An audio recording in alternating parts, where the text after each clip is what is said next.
Welcome to the ITM Podcast.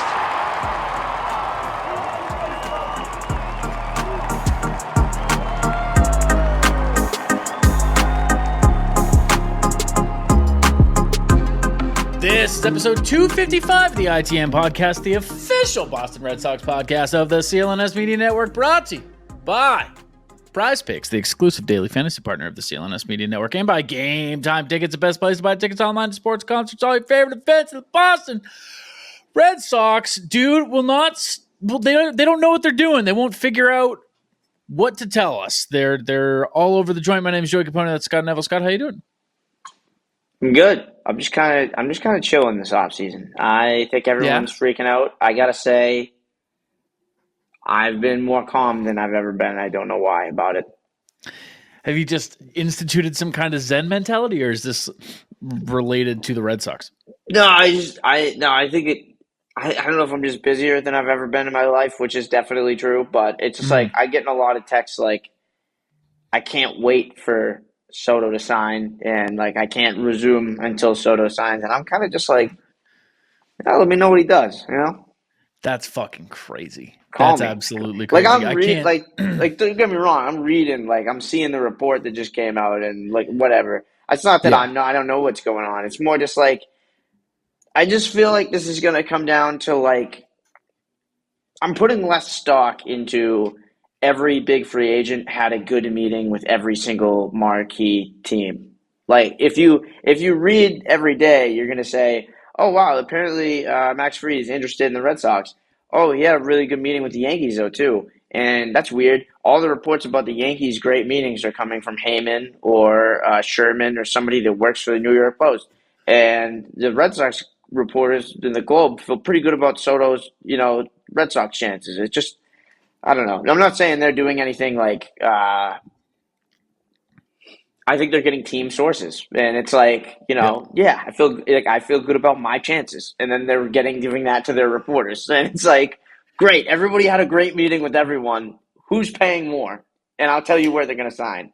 Yeah, it's also that like if you were to believe every report that comes out, like every single report, if you're like this is true, and you just made a list, it would be laughable because everybody contradicts everybody else.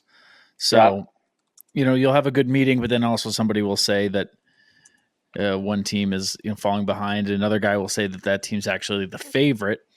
And another guy will say that Soto's eliminating teams. And another guy will say all five teams are still in contention. They got a good shot. So trying to keep up with it, exhausting. And I think that you're taking the right approach by being like, you know what, dude, whatever happens, let me know. I'll be here when there's actual breaking news. I'll be there for it because I have been trying to follow every single thing every single person says, and that's exhausting and incorrect. It's not the way to go about it, but it's almost like I forgot how to act when my team is in pursuit of the top dog. It's been so long that I don't know how to act other than refresh Twitter every 90 seconds to see if somebody, with a good resume or not has said something, and I'm just choosing to believe it until I go through my mental Rolodex of, oh, wait, I've read 5 reports that say something different. So I think this one's probably wrong. And playing this game of, okay, I'm going to put this one in the true column for now and this one in the plausible column. Playing Mythbusters with the fucking reports that are coming out. It's exhausting. But there is real news. Yeah, there is. What were you going to say? We can push this off. We can push this off for a while. What were you going to say? Well, no, first of all, there is news. That it is true, and that's how I feel about that. But, yeah, I don't know. I just feel like my thing is certainly if there is a report there have been reports that New York, Soto is actually his preference is 1, 2, 3, whatever. Like if the money was the same, that kind of thing. Like if you want to believe that, sure. But what it comes down to is like Soto hasn't chosen yet. So for people to be like, here are the odds, here's where he's like he doesn't know. Like, he doesn't know the Yeah. answer yet. If he had the answer, we'd know about it. Well, except for the And one guy that figured it out on Thanksgiving. But the rest of us don't know. the other thing is, like, he hasn't made a decision because, like, final offers are not there yet. Right. And If it they're was still like everyone has said this is their final offer and they are on the table, then we could be like, ooh, has Juan made his decision? You can't make yes. a decision until the offers are there. If we were at the point where there was a report by one of the big dogs that was like, hey, all of the final offers are in, he's now gonna like think, and then people start to say his preference is New York, Yankees over Mets or Yankees over Red Sox or what have you. Then there's like, okay, that's interesting. But I mean, there was the big report that the Red Sox are meeting with, or requested a meeting to get his like a number that would get the deal done. And so if we're still Yeah. at that point, we're not even at final offer. We're not at best in final. The Red Sox don't even have an offer out there that they feel like that is still pending. Like, they're still like, we're in either making or upping an offer. There's no chance he signs right now, for example, because they're still trying to get a meeting to get a bigger number to him. You're obviously referencing, for those who haven't seen, Oh yeah, the Alex Spear article that came out Wednesday. No, sorry, Thursday.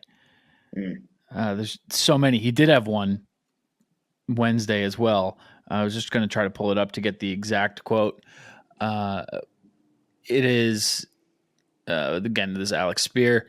Said, quote, "The Red Sox have expressed interest in an additional meeting in which Boris and Soto would identify a price that would get a deal done. It's unknown if such a meeting has been or will be granted." End quote. I like that.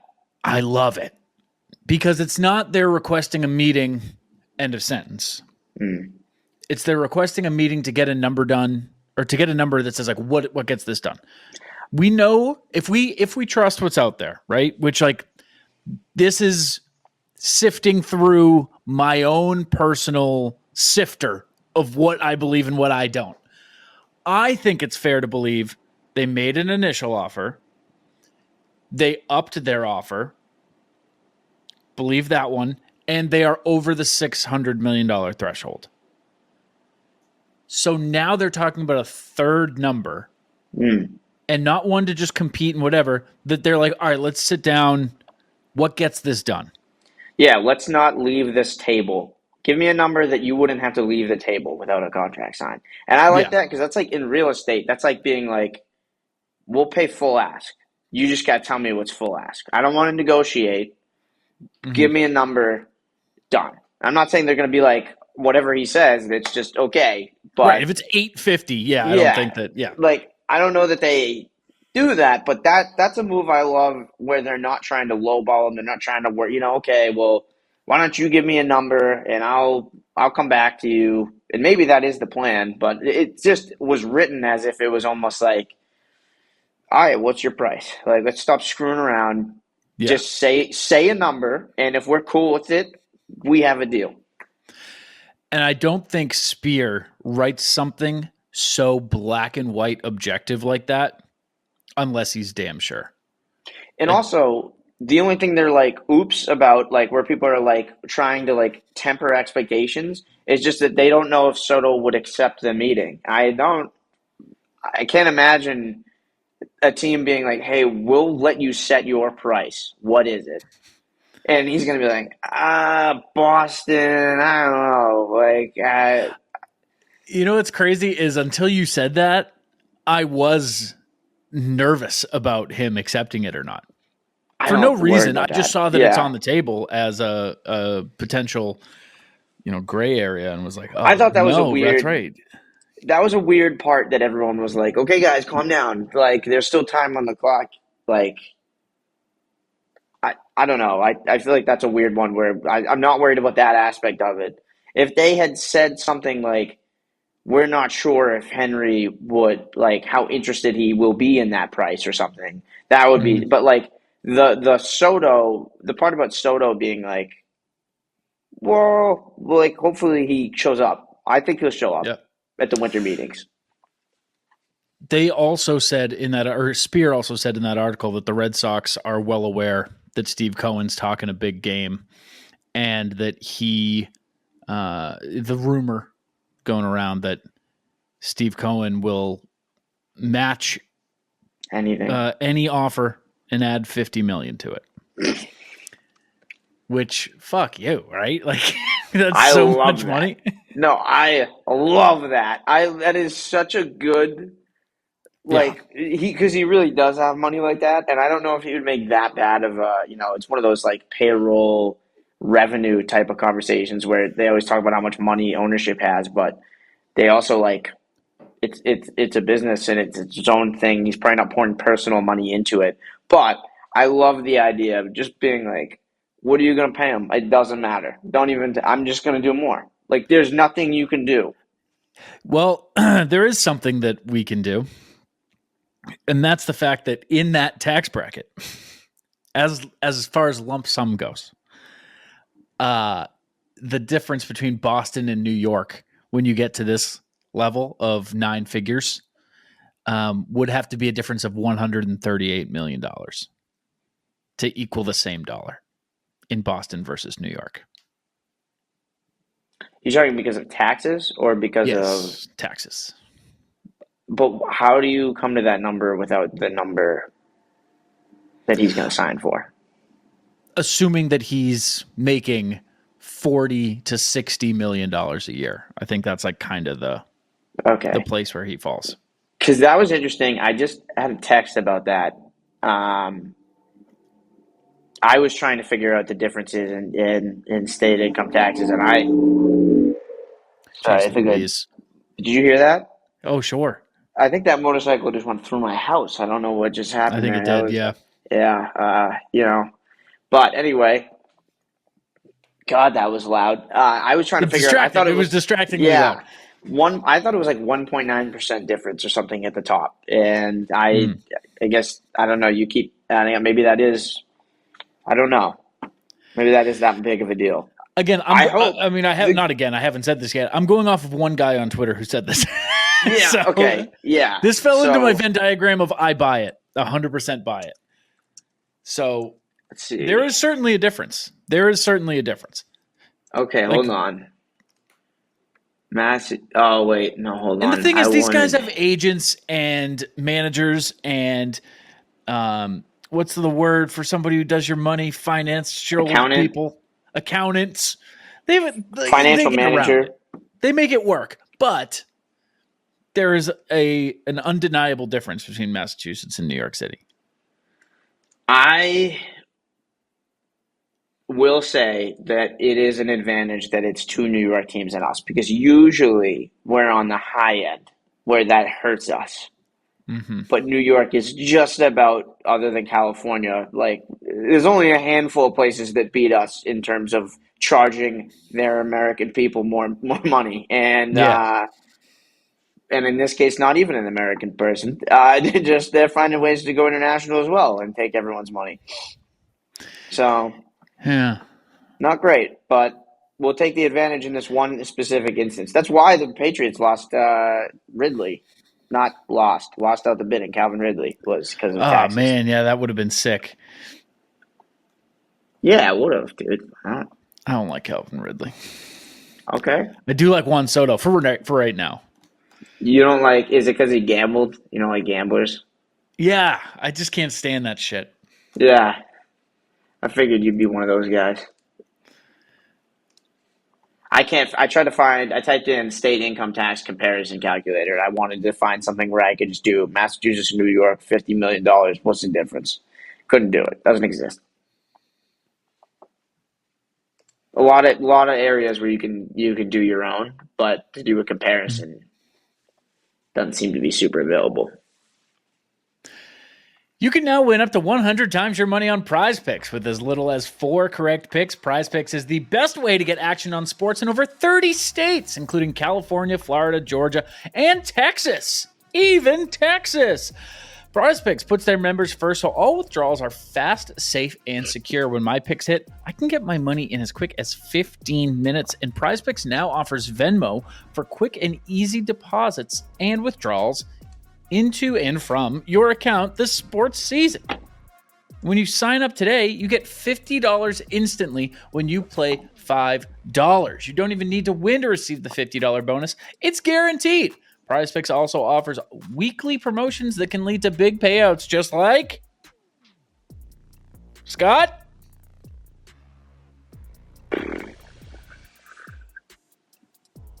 Taco Tuesday. Yeah. Each Tuesday, Prize Picks discount select player projections up to 25% to provide even more value for your lineups. Download the app today and use code CLNS to get $50 instantly when you play your first $5 lineup. That's $50 instantly in a fucking moment. When they probably don't want me saying that. In a moment. After you play your first $5 lineup. Prize Picks. Run your game. I love that name, Taco Tuesday. I love naming things that just don't make sense. I love it. It gets more attention. That's my favorite part It of squeezes every the ad read. odds. It's like a taco folds and squeezes, you know. They don't explain it that way. They just say, it's Taco Tuesday. Here's a discount. Well, LeBron. Sure. Yeah, good point. He's sports, so. Yeah, good. Yeah. That's true. Do you think it's enough Soto talk for today? I'm sure it'll come back at some point because here's the thing. Yeah. Outside of the one signing they actually made, pretty much everything comes down to like, if Soto, we go this route. If not Soto, it goes this route. Some of the reports are literally, if they don't sign Soto, they'll do this, this, and this. So yeah, I'm sure he might come up indirectly a couple times. If they miss out on Soto, you think they pursue Pete Alonso? No. That causes too many. You DH him and then you leave. Righty power bat, the whole moving the DH Devers to first and Cassis might be, crochet trade. They've talked about shuffling everybody already anyway. I don't think it's the craziest thing just because they've already talked about maybe getting a third baseman. They've talked about maybe doing that. So I don't know. I don't think it's unrealistic. It's a righty power bat. And it's also, if the Mets fuck you, it'd be kind of cool to get Pete Alonso. Yeah, I mean, okay. But the thing is, I don't think Tristan Casas gets traded in any world. I don't believe. Because the thing about Casas is the people that are talking about trading Casas are like Feinsand and Bowden being like, here's a hypothetical trade that could get Garrett Crochet to Boston. But it's never like they're reportedly shopping Tristan Casas. Like, it's literally just like people saying, if they want to trade for a good player, they could trade this good player for him. And I don't think there's any world where Tristan Casas gets moved. I do think there is a world where I don't think it's impossible to have like something like a Willy Adames signing that shifts Devers to DH. Devers the first is not happening. And in that scenario, obviously, you would have a first baseman. But the biggest thing is I don't think Casas gets moved. So that's why it's going to be a weird fit. I think having 3 big power hitters that aren't great fielders at first, third, and DH, I don't know. And I also think, the odds, like there's a decent likelihood maybe they do move like Devers to DH and then they get a righty like Willy Adames or Bregman or something. But that makes way more sense to me than signing Pete Alonso and plugging the DH hole. In all of these scenarios, you're trading Yoshida. It's kind of hard to think of a scenario where you're not trading Yoshida. Even as the team is currently they dump him one way or the other. I think just from a lefty-righty perspective, even if they don't necessarily acquire anybody that matters. I think they have to trade him just to get a right-hander that doesn't matter, just for balance. Yeah. I mean, the odds of, I think, Tristan Casas being on opening day roster and Masataka Yoshida being on opening day roster are perfectly inverted. Like, I think it's 90-10, if I was not just going to say 95-5. 90-10. I was just going to say 90-10. Yeah, I think they're perfectly inverted. I think that's kind of a given. And it's tough to do this because everybody wants to hold on to your prospects. And I kind of do too. There's like maybe one in the top 5 that I'm like, maybe shop him around, maybe include him in a deal, maybe package him for somebody big like Crochet. But for the most part, I'm a prospect hoarder too. And I'm very much a give him another shot guy. I mean, I'm coming from the biggest Bobby Dahlbeck fan in the world. I don't think that that's too shocking. But with Devers, I'm like, leave him at third. I want him to feel good about himself. I want his mentality to be straight. And he, according to Alex Cora, really cares about his defense being sound. I don't think that moving him off of that is all too good for his head. I love Tristan Casas. That one's a really easy one. Scott? Do you think the Casas thing is because, the Devers defense thing is because he was playing third and he didn't want to be a guy known for hurting his team in any way, and that he didn't want to be, embarrassed out there playing every day? Like, is it like, I don't want to be known as a bad thing that I'm doing? But do you really think, like, if he moved to DH and they said that you don't have to worry about third anymore, do you still think he's like, I don't think it's like a Yoshida situation where he's like, no, I want to be out there. I want to be out there. Like, if they just said, hey, you're here to hit bombs every day and that's what you do, and you're going to be the next David Ortiz, basically, even though everyone's saying Soto's going to be the next David Ortiz, but that would actually make more sense. I don't know. I agree with what you said. I think he cares about being good at defense because he's playing defense every day and he wants to win, he wants to help, and he's wants to, be great at whatever he's doing. But I think if they say, hey, let's just not even worry about that anymore, I don't think he's going to be like, no, I take pride in my defense. I feel the other way. Because that's different. Okay. I think he takes pride in it and wants to be out there. I could totally be wrong. Be wrong. I'm guessing completely. I mean, this isn't, I don't know. I'm going off of what Cora said that one time. Yeah. Because it's the only real peek behind the curtain we've gotten at Devers' defense.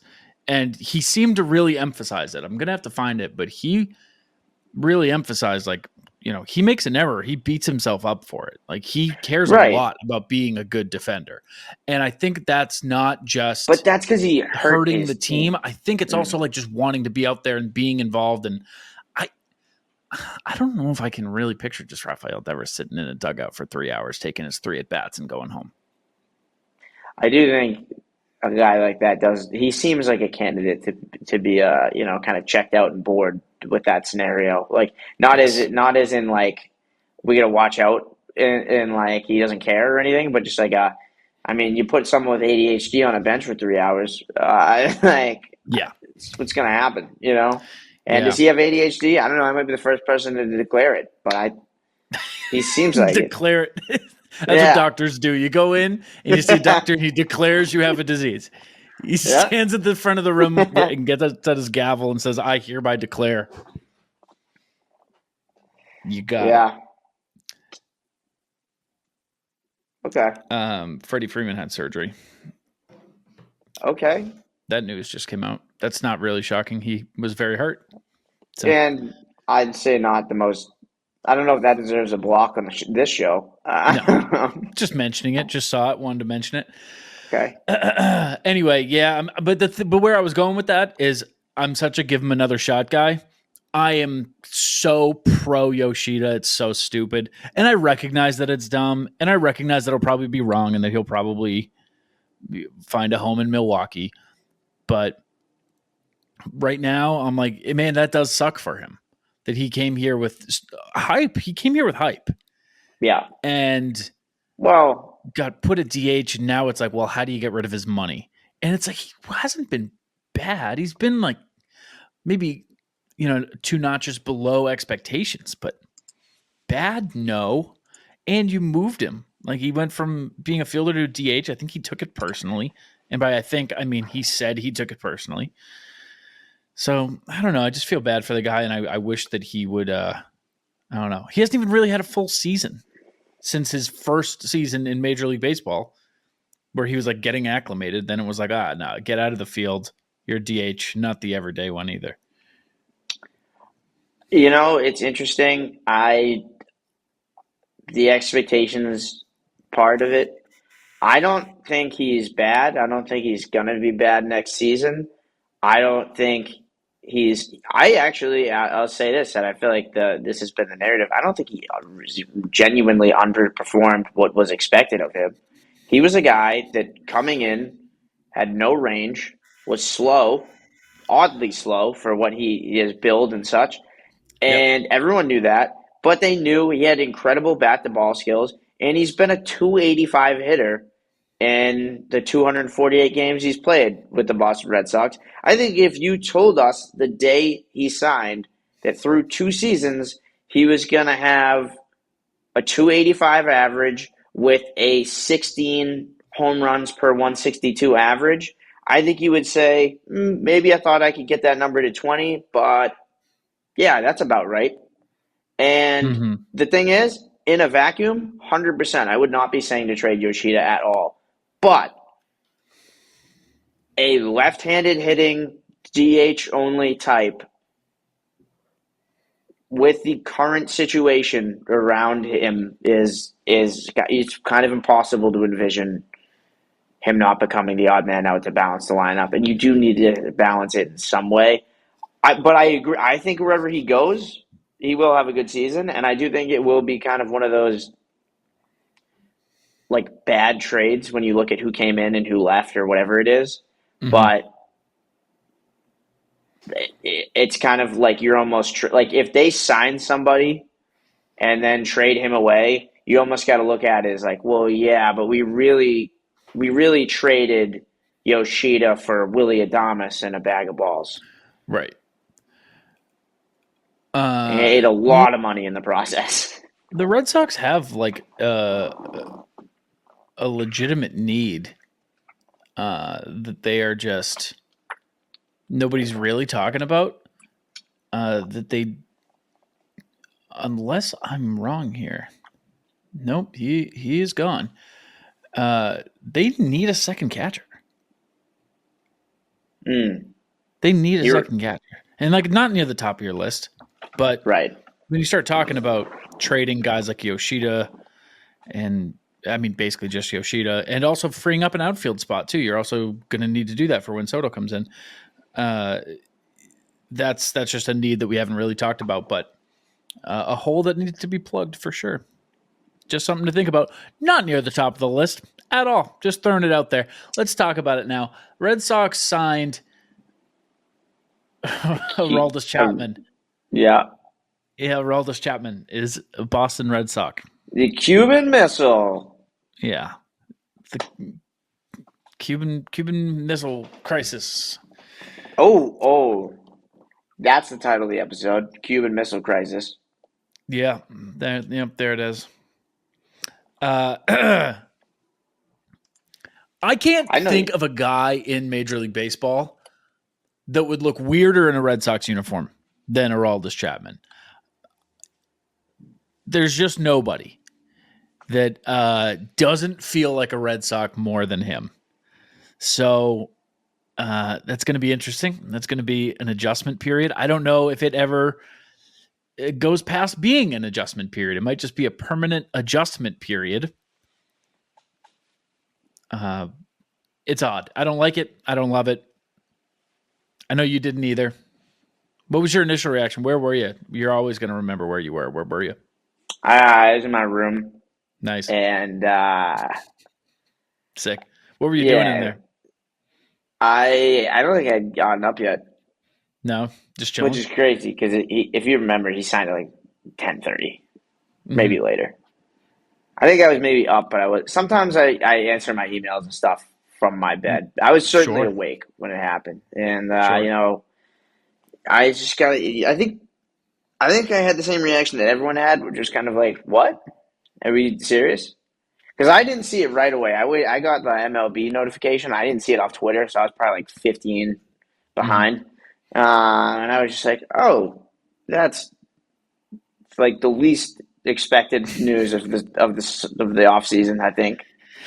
And good money too. Yeah, 1-year deal though. I don't care.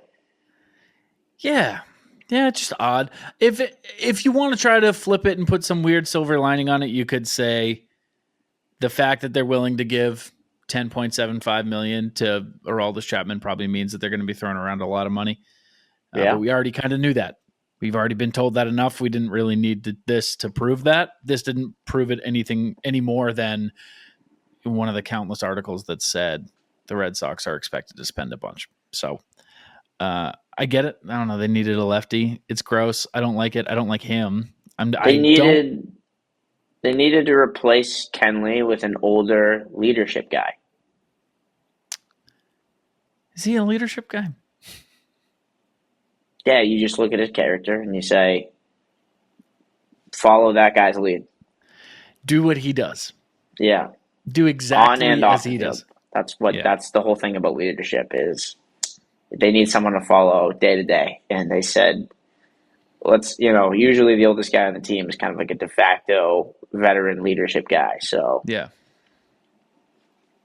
There he to is. really be like the spark plug and be like the Energizer bunny to kind of keep the guys going, Yep. If you want to read up more on that, Google Aroldis Chapman battery. Nice. Thanks. Yeah, shit person. My dad, dude. My dad used to use Chapman's employment with the New York Yankees as like just another reason to hate them. But it was like he brought it up often, It was like, they had that piece of shit Chapman on their team. How can you stomach that?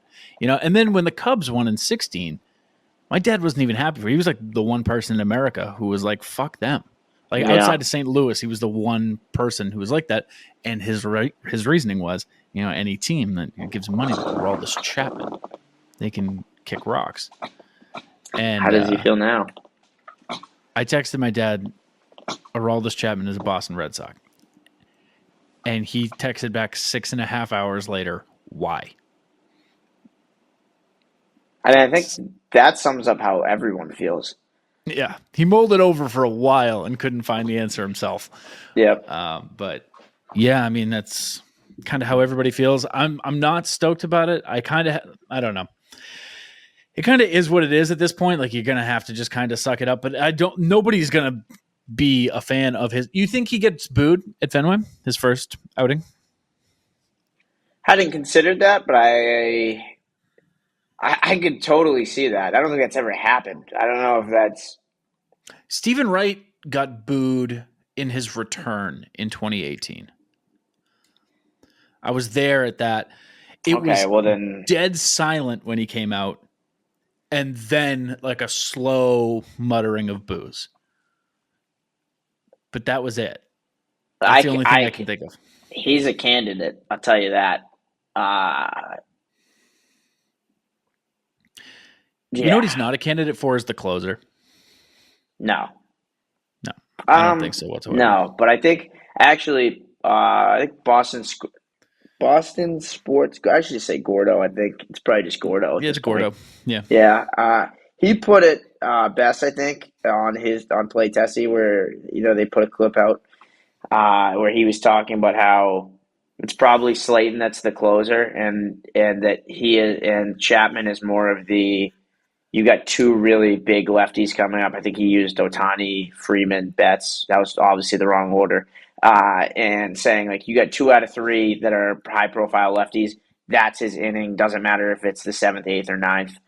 Yeah. I agree with that 100%. I think he is the lefty specialist plus. It's a little bit – I wonder if it affects Tanner Scott's chances of being a Boston Red Sox. There's really been no smoke to that. But – apparently doesn't, you said? Apparently doesn't. There was a report that it didn't. Glove it. I will say, I said this to you, I texted this to you. I don't think if he pitched the whole season and didn't give up a run, I still think I'd be upset about this. which is not usually, that's growth because I frankly, like, my like peak Patriots era stuff like that kind of time was like, hey, if this guy helps us win, what are we talking about? But now I am, I guess, older and I really hate that guy.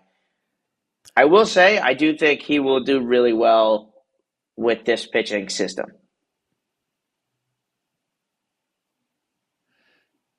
I mean, it's weird because he is a guy known for his fastball. He's called the fucking missile. Yeah. He has the record. He has the record for the fastest fastball ever thrown. No human's ever thrown a ball faster than this guy. And, Andrew Bailey's whole thing was like, stop throwing fucking fastballs. But yes, but it's also velocity. Yeah. The Sox, 0 pitches at 100 miles an hour last year. Is that real? That's real. How? Isn't that crazy? I didn't think there would be one team that could do that. Yeah, I mean, well, who would have thrown it? You know what I mean?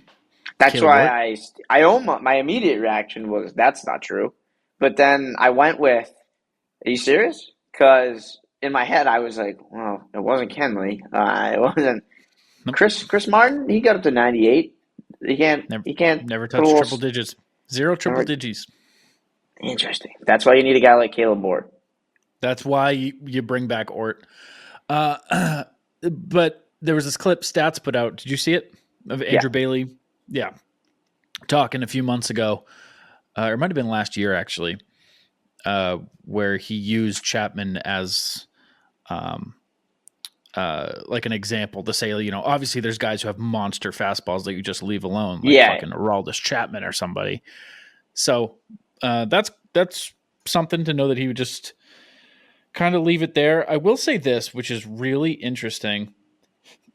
So going back to 2020, I guess that's a really small sample size. That's not fair at all. Looking at his splits, just as batting average splits, 116 against lefties, 200 against righties in 21. In 22, 162 against lefties, 198 against righties. What a year. In 23, 243 against lefties, 161 against righties. And then last season, 211 against lefties, 194 against righties. So the past 2 seasons, his lefty-righty splits have been reversed. At least in terms of average. It would be a lot of numbers to throw your guys' way to go through like his WOBA and shit. But it's fair to say those are also weighted the other direction. I would say this off the top of my head. It does make sense for him to be a not severely, drastically split guy because he's mostly vertical and not horizontal. So like usually when you're talking about a guy that looks much better lefty on lefty, it's a guy with cutters, sliders, a bunch of curveballs, breaking. He's got a fastball, which, lefty on lefty, it's a little bit harder to pick up typically, but you're talking about a straight pitch, right? A sinker, kind of the same thing. And then his splitter has been like his new revelation, and that goes straight down. So as far as like if you're gonna get a guy that has more balanced splits versus a guy that's like all about vertical and or horizontal break, it kind of makes sense. I could see why they'd be more even. A little weird that he had that year where it was lefty skewed, but too like dramatically. But those are encouraging numbers overall, I would say. Last year, 386 four-seamers, 304 sinkers, and 135 splitters for, what is that? Close to 750 fastballs. Wait. 300 sliders. Oh, I see. Okay, I see what you're doing. You're combining these 3. I was looking at this. Okay, I didn't know what you were doing. Yeah, so that's what I mean. Like that, I would imagine. Although it's weird, well, I guess percentage-wise, it's not weird, but I would have thought the slider would almost be like a lefty only at this point. Nah, not really. I don't know. But yeah, I will say, I mean, 225 batting average against fastball, 198 sinker, 217 slider, 125 splitter. I really like that. I like the underlying numbers. I like the 298 expected ERA. Love the 37.1% strikeout percentage last year. That's insane. 14.4. Interesting. Top 1% in strikeouts and walks. You love to see a guy that's just going out there, not going to let the fielders be involved. I don't really know what to do with that. Expected batting average against is 165. That's 1%. Expected slug, 282. That's 2%. The metrics love this guy. It makes sense why they would. The Red Sox would be a fan of this guy. Not a fan. I don't know about a fan of this guy, but the employer of this guy. It's analytics. Yeah. It's interesting. It's gross, but it's interesting. I feel weird even talking about his baseball stuff, but that is what he's going to be doing here. It does feel weird. It does feel very weird, but I do think he's a really good fit from an on-field perspective. Although I have watched him blow so many saves. Yeah. I mean, the first blown save of like at Fenway and him just dripping in sweat and he makes a weird face and air honks his mommy's titties. And you know what I will say? It is going to make, in a way, relief pitching, like late close games, more enjoyable no matter what, because I think if he gets out of it, go Sox, whatever, if he does blow a save, it's a lot easier to stomach where you're like, well, I hate that guy. Whatever. Like, that guy sucks, and he had for a while shitty day. Shitting on Kenley. This wasn't the case at the end, but for a while, shitting on Kenley felt bad because it was like, everybody loves him. I've met him, and he's like a nice guy. Yeah. And like in his off time, he's like on Instagram Live, like playing the bass. Like, I don't want to rag on Kenley. And then like that changed, and I kind of switched back on Kenley, but I didn't like it for a long time. And with Chapman, I'm going to have zero qualms about, making a song about how much he sucks, when he blows his third save of the week. You make songs? I make music, Doug. Really? Yeah, I'm a musician. What kind of song? Like, what is it? Give me like a name. Give you a name? Like a name of a song you've written.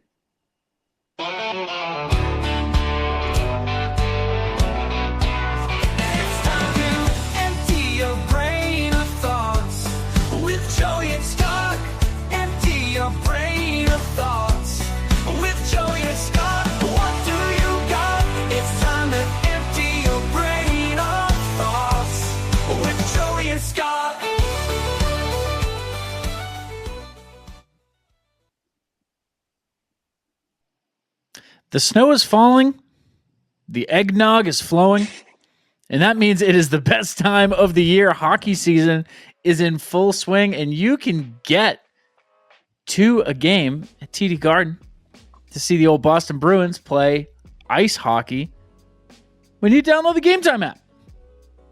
Game Time picks curation makes it easier to save more on sports, concerts, comedy, theater, etc. And Game Time's all-in pricing tool shows you the total up front with no surprise fees at checkout. Game Time also gives you great panoramic views from your seat in the app before you even buy.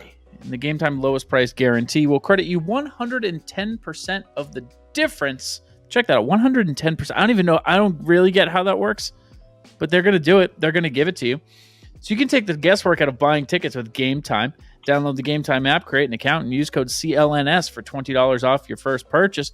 Terms apply, obviously, but create an account. Redeem code CLNS. Spelled out, that is CLNS for $20 off. Yeah, which stands for, Scott?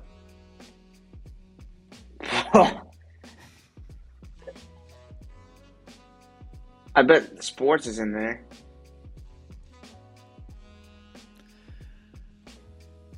Maybe. Wow. Download Game Time today. What time is it?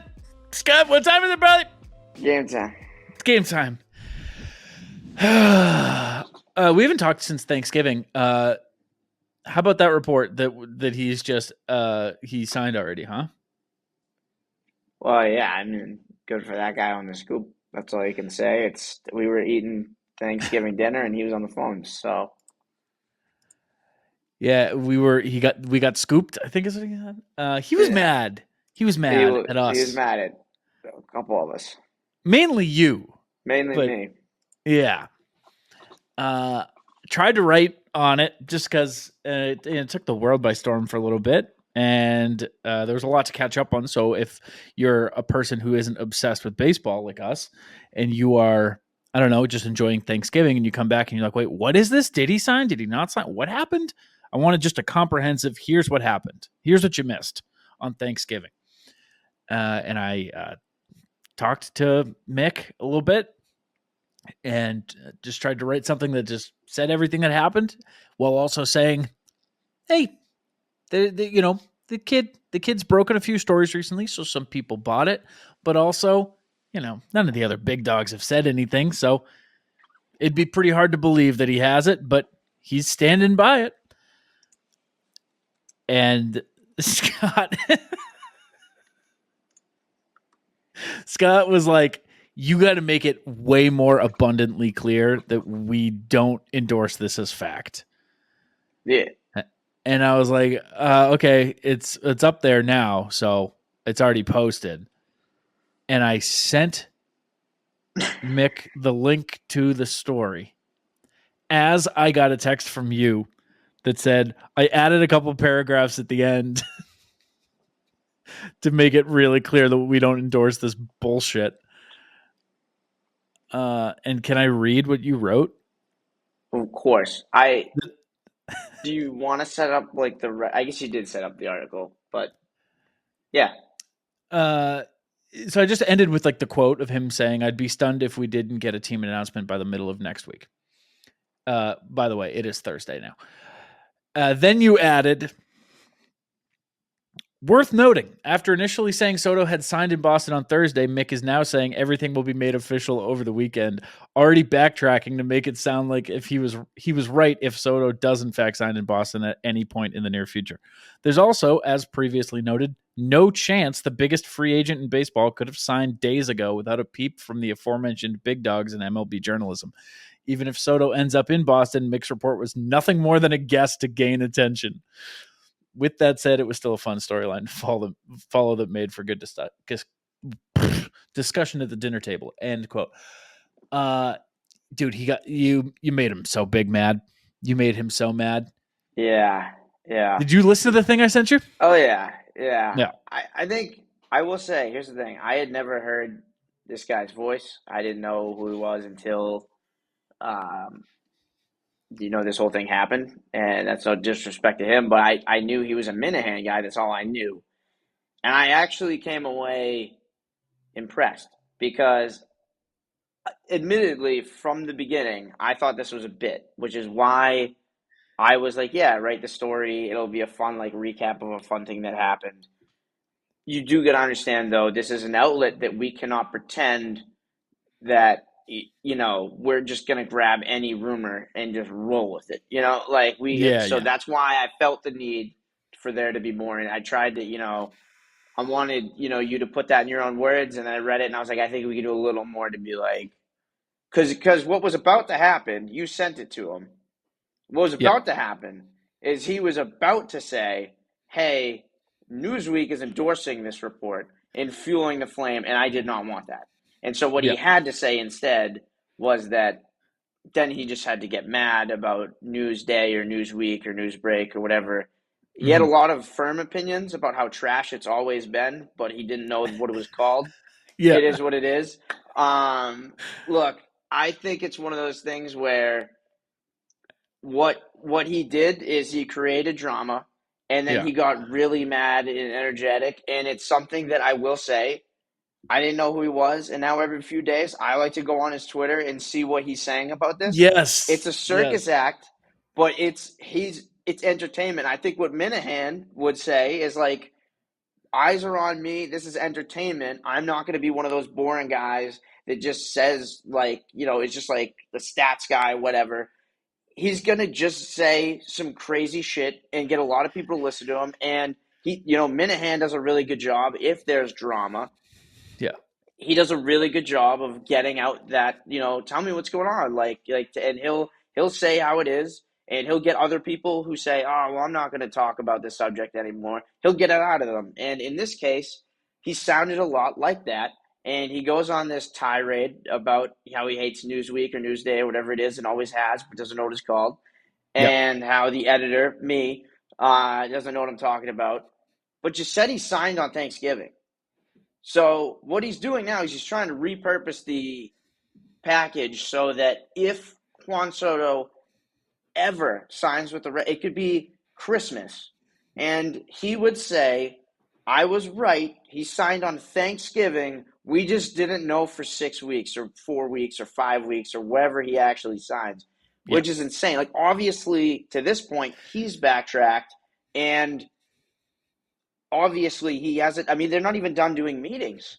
And he, I thought, though, I will say, this is what I thought was happening and why I wanted you to write the story, other than it's an interesting angle. We'll see what happens. I think it's good to do a unique story like that and not always just have to go by fact. If you can find an interesting narrative that's not necessarily report-based, just here's what happened on Thanksgiving, that's what you did. But what I thought is, in his bio, he calls himself the Cape Cod Insider. He's on Minahan, so that's already like a trolling operation, or was, or whatever. I thought he was doing a bit, and I thought it was funny, and I was along. You really did? Like, when I posted that, you thought it was a bit still? Yes, because I will say, when he went back and passed it, I don't know, in Minahan is like, or at least the show account is like backing him. I thought this was one of those things where he took a stab at the Jim Montgomery thing, and he got it right. Like, it was like a hot seat moment. People are talking about, is this the end? I feel like there was smoke there, right? I'm not crazy. You're the Bruins guy, right? That wasn't out of nowhere. There was tons of smoke there. Right. So after that, I will say he nailed the day it happened. Because he tweeted that at 10:30 in the morning, and I heard at noon. So he had it before me. And when I told other Bruins people, they hadn't heard yet. And that was, noon, 12:30, around there. And then the news broke at like 4. So what I thought happened, again, I didn't really know about the other two stories, but I knew the day of the Soto stuff, people were saying, well, he's been right about this and that. I thought he just made 2 like stabs that he got right, and he was like, I'm just going to keep doing this as long as I can keep doing it. And I thought it was a bit that he was in on, that, Minahan, like all these, I thought it was a joke.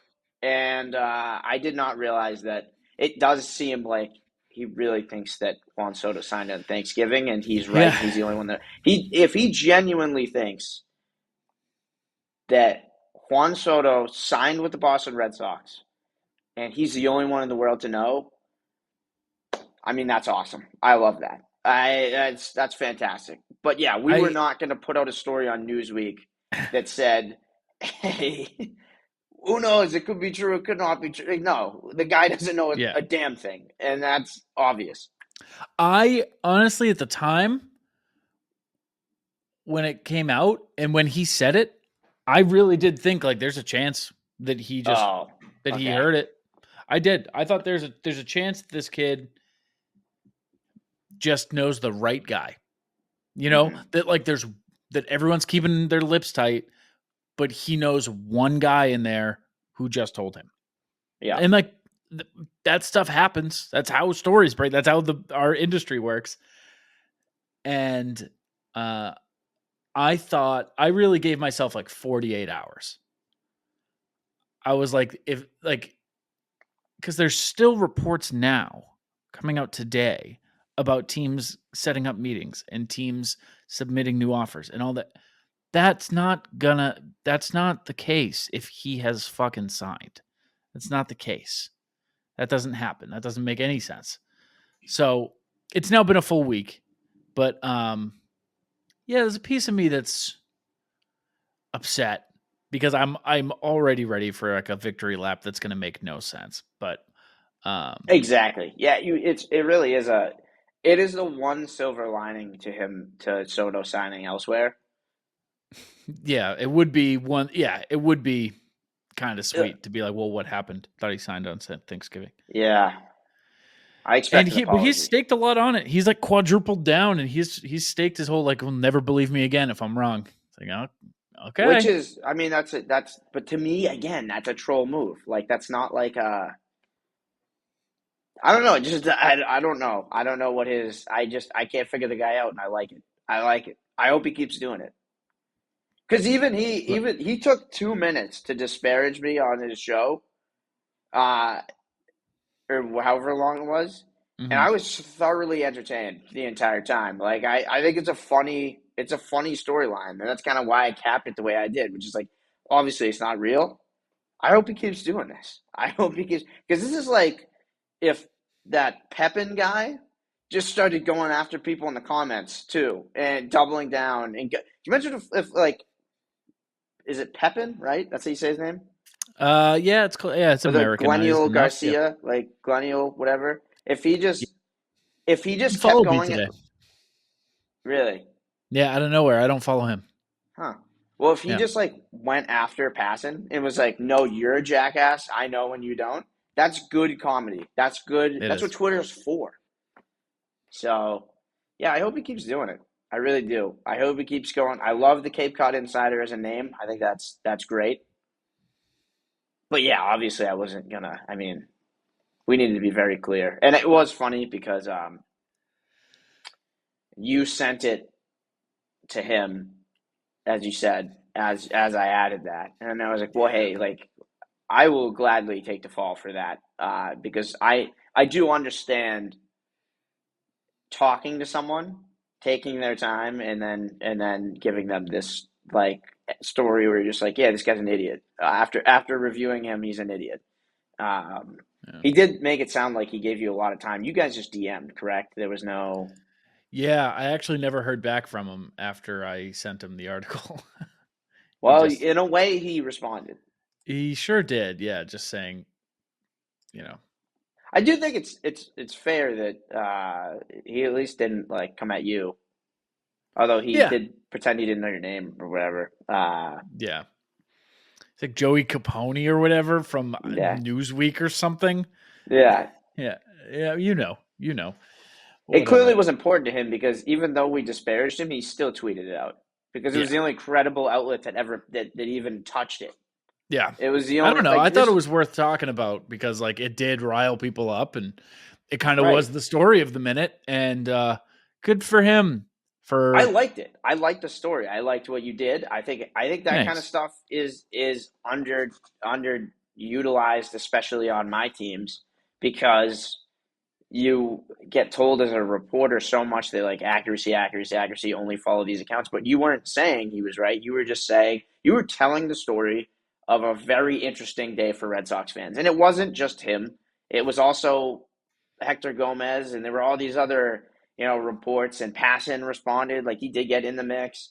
Um, it was a fun day for Red Sox fans to follow that, and you encapsulated that, and I think that's a cool creative angle. And I don't want every single article we post to just be, Juan Soto predicted to leave Yankees for richest contract in MLB history. Max Fried predicted to betray Braves for mega deal in AL East. I'm reading them off our Mhm. page, and the rest of them look the same. That was different, so I liked it. Thanks. I got an interesting Thanksgiving story to actually empty my brain of thoughts. Okay. It's not that interesting. I don't know. It's just kind of my Thanksgiving because we haven't talked. It's been a week since Right. Thanksgiving. We haven't talked since Thanksgiving. We put out the episode after Thanksgiving. We recorded it right before Thanksgiving. Yeah. There were two people at my Thanksgiving who are not American folk, not American born, and not they don't live here. So, two first American Thanksgivings, which very cool to like Yeah. see somebody like experience a national holiday or like a tradition here that's not the case elsewhere. That was pretty cool. I liked that. I made eggnog, like spiked eggnog, like I'd made it before in like jars. Thanksgiving? For Thanksgiving. I don't know. I really made it for Christmas. I just made it early because you can keep it. Eggnog stays for a long time, which is odd. But when you spike it, it's just the alcohol. I don't know. It stays. People say it stays for years. I think that's kind of crazy because there's raw egg in it. But whatever. I was telling this guy, Stefano, dude. Okay, let me backtrack a little bit. Let me tell you this. My girlfriend, right? She's like, because this is her family Thanksgiving, right? She's like, oh, my cousin is bringing his coworker, who's from Italy, because he just doesn't have anywhere to go. He's never been part of a Thanksgiving, so he's bringing him. And I said, it must suck to be an Italian in America because there's like so many expectations for you. One, everybody's going to tell you that they're part Italian and everyone thinks that they know a couple of Italian words, but also you hear Italian guy and you're like, oh, I bet he's some hot, chiseled, sharp jaw. He's got a thick accent and I bet he's tall, dark, and handsome and whatever. Like there's an expectation visibly that you have to live up to, And I'm telling this to my girlfriend. I'm like, yeah, it's got to suck for him because like you and I are both picturing some tall, dark, and handsome, chiseled bastard. And he's probably some, he's just a guy. He's just one of us, And I walk in the door on Thanksgiving and this 6'3" chiseled, tall, dark, handsome man comes around the corner and he's like, I'm Stefano. And I was like, fuck you. Of course you are, dude. Yeah, I bet you are, man. Totally wrong. Just he was beautiful. It was a beautiful man. I got drunk and sang the Italian national anthem at him. At him? He wasn't partaking. He joined in eventually. Okay. Out of pity, probably, more than anything. Okay. Yeah. So that's how my Thanksgiving went. I got drunk enough where there was a moment of silence and I just broke out in a song in Italian. Had an Italian man. How was yours? Good. Less of that going on. No, how much? Like zero Italian? Nope. Didn't get any. German? Mm-mm. You look like your family would speak a little bit of French. Nope. I want you to. Well, I mean, you get it when you say family. We don't really have. Like, I don't really have much of one.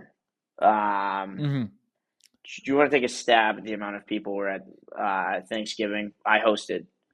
Keep in mind, I'm an only child, both parents still together. So I went to my parents' house. Yep. Your mom? Mm-hmm. Your dad? Mm-hmm. Did you have like a grandparent? No. Nope. So all dead. Maybe like an aunt. Close. An uncle? Yeah, one uncle. That's what we had. 4 people. That's it? Yep. Nice. Full roster. You got to have an uncle at Thanksgiving. That's just kind of... Yeah. That's a mainstay. That's a staple. You want to talk about my favorite Thanksgiving sides? It's an uncle. Right. Yeah. Table's not complete. He's a guy that will show up a little bit before we eat.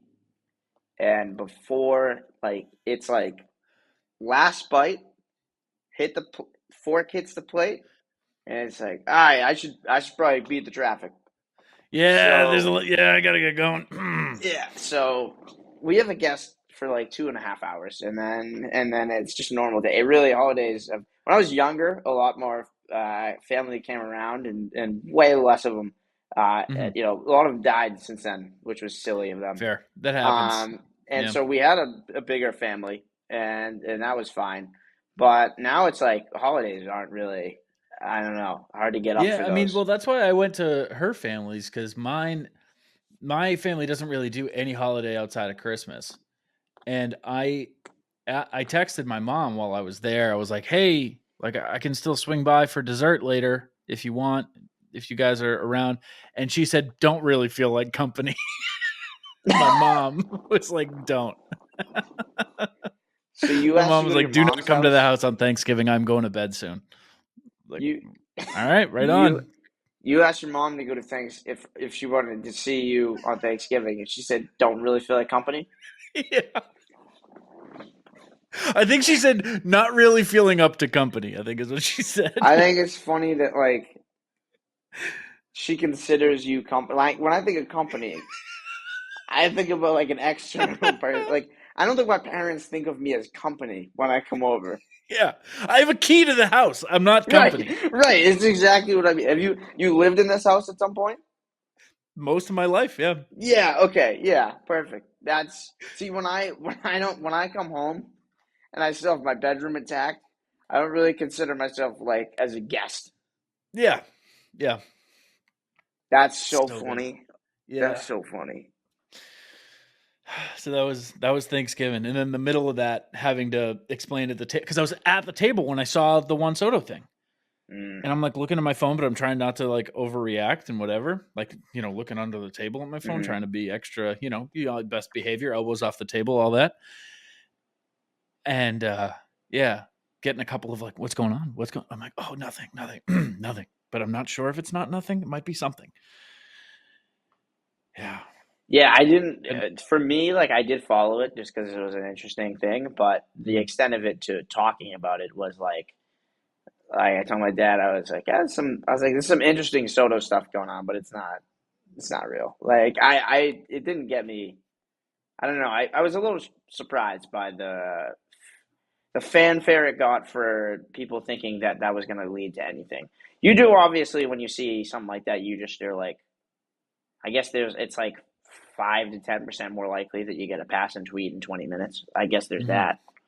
Um, but yeah,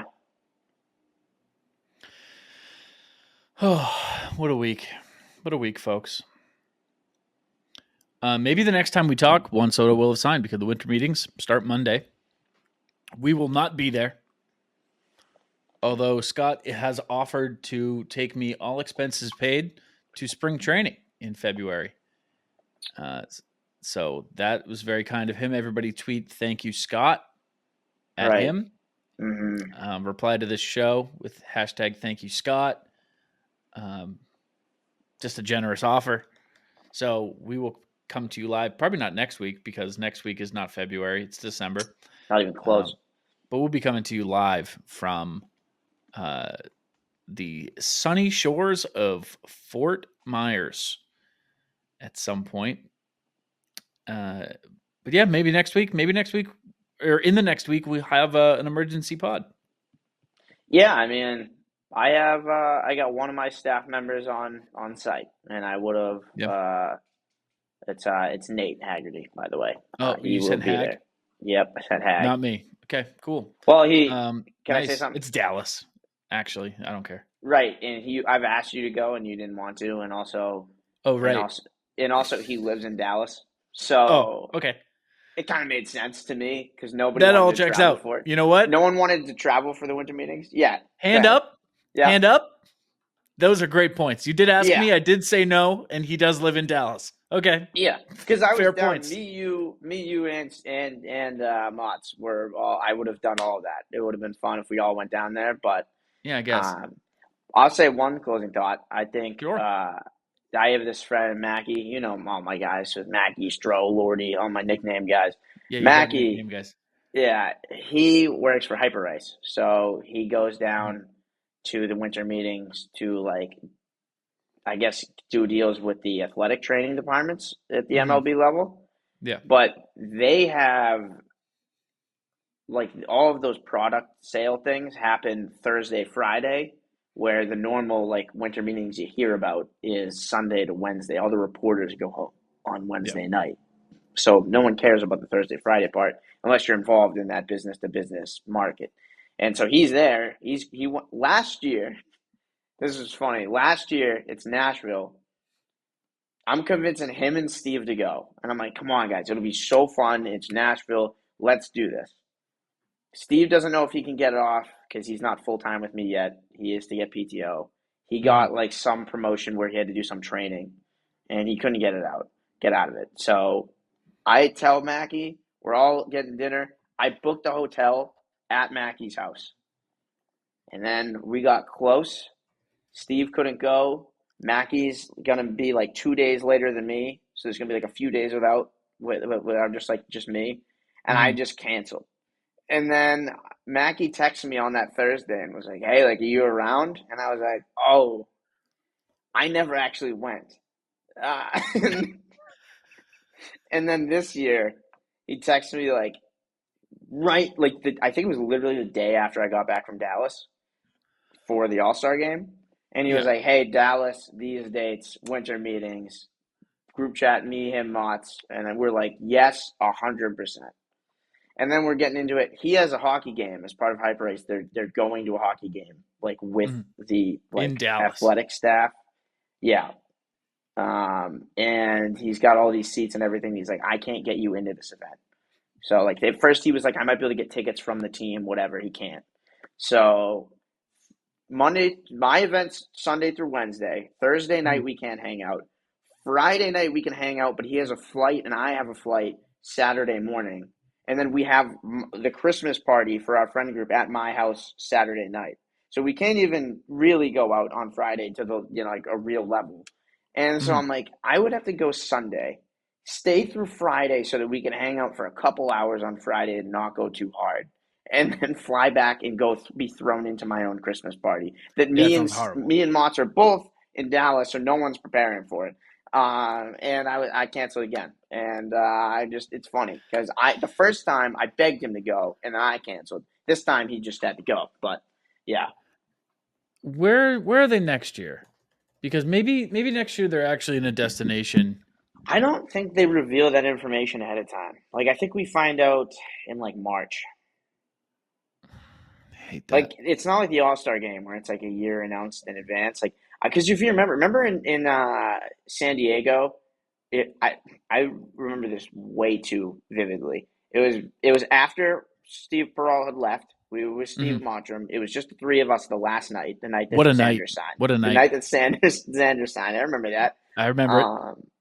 Before that, we went to like a bar. Remember they gave me trouble? They wouldn't let me into the bar at first, and they asked me like my Snapchat birthday because they didn't like my ID. Yeah. That bar. We go into that bar. It was like a dive bar. We immediately went in and were like, this isn't what we were looking for.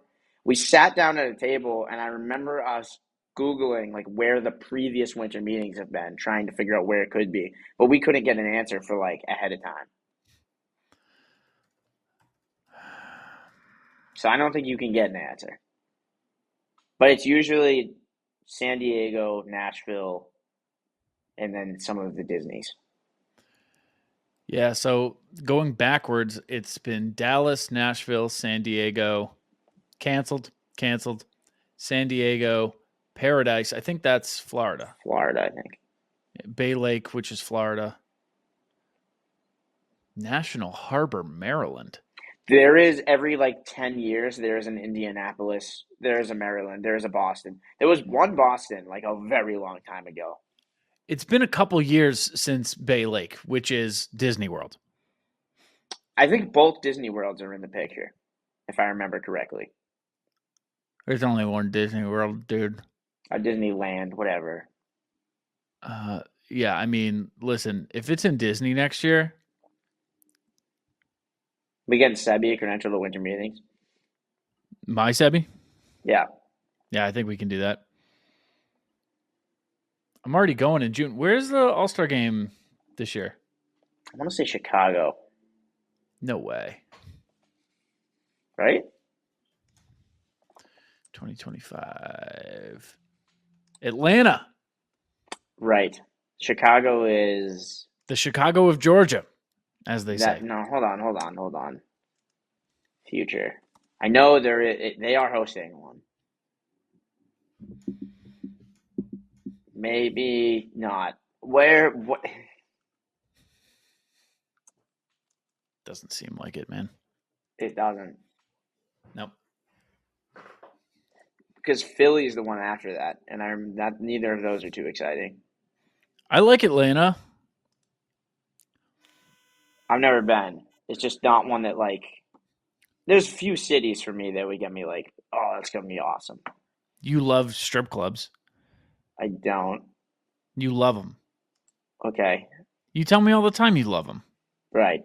What are you talking about? All of the we got Lowell and Cambridge right around me. I'm sure they're. And they're tired of seeing you. Well, yeah. I'm not. Yeah. It is crazy that that's what like Atlanta nightlife is known for, but also the area around Truist Park is really cool. They say so. Man, I could have sworn that the Cubs were in this. I don't know what they're hosting then, Chicago, that I was supposed to go to, but I'm supposed to be in Chicago at some point. Would you switch to basketball coverage? No. That's too bad. Don't like that game. Yeah, but they have their all-star games are San Francisco, don't care. LA, Phoenix. They're warm when they're in February. As opposed to incredibly hot in Dallas. That's cool, man. Yeah. You're going in February, I guess, too. Apparently. Right. Forgot you're sending me in Feb. Yeah, maybe. I'd prefer an Airbnb. When you say that I'm sending you, the first time you made it sound like we're both going. Yeah, I changed my mind a minute ago. Got it. Yeah. We almost did a huge Airbnb for the 2023 All-Star game. In Seattle. Yeah, which was the sticking point for the rest of us. But Steve went. Elaine went. There was a chance where the five of us would have gone. As fun. Yeah, that would have been four. A lot of us. Mott's would have been, considered, I think, at that point.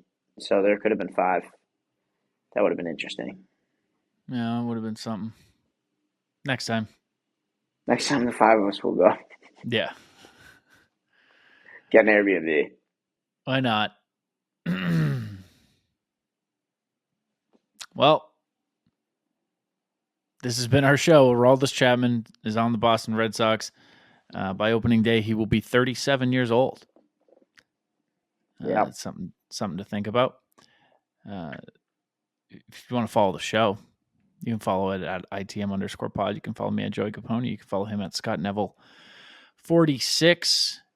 Let me do that again. You can follow him at Scott Neville 46, just like a rough estimate of how many days until Juan Soto signs. I got my hard guess. Do you have a hard guess of what day?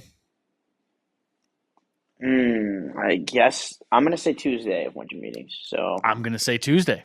Really? Okay, that's a good sign. I was going to say like Tuesday afternoon at like 1 o'clock. Do you want to report something now? Sources are telling me that he's going to sign over the winter meetings, and then you get a runway of like 10 days here. Say something vague so that you have like a 15-day you could be right scenario. Sources have confirmed that the Juan Soto negotiations are reaching the final stage. I love it. That's perfect. You that? Sure you don't want to get too specific by accident by saying it's a 12-year deal? There's going to do an announcement video at Fenway Park. You got too specific. Yeah. I'm telling you, I think the Sox. I think it's. I don't know. My numbers kind of went down this week, which is kind of crazy. Mine did too. Yeah. I don't know. Just hearing that the Yankees are still in it. When I saw the 550 thing break, I really believed the Yankees were out and it was a 2-horse race. Super and wrong. Now that that's not the case, I don't know. I just feel like the Mets have like a 60% chance. And like the Sox are pulling up 30. I don't know. The Yankees can kick rocks. We'll see you guys next week. Thanks for following. Thanks for listening. Sub on the YouTube. For Scott Neville, I'm Joey Copponi. Go Sox.